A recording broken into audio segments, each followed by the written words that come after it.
Did you know drinking too much water can make your brain cells literally explode?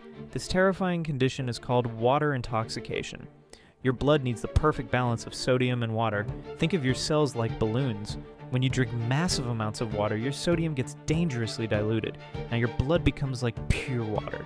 Your cells desperately try to balance this out, so they start sucking in all that excess water. They swell bigger and bigger like balloons filling with air. Your brain cells are the most vulnerable. They have nowhere to expand inside your hard skull.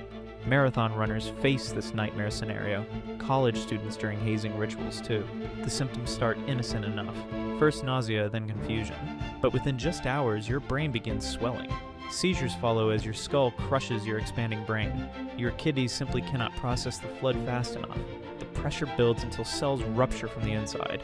Something as simple as drinking water becomes a death sentence. Your body literally drowns itself from within.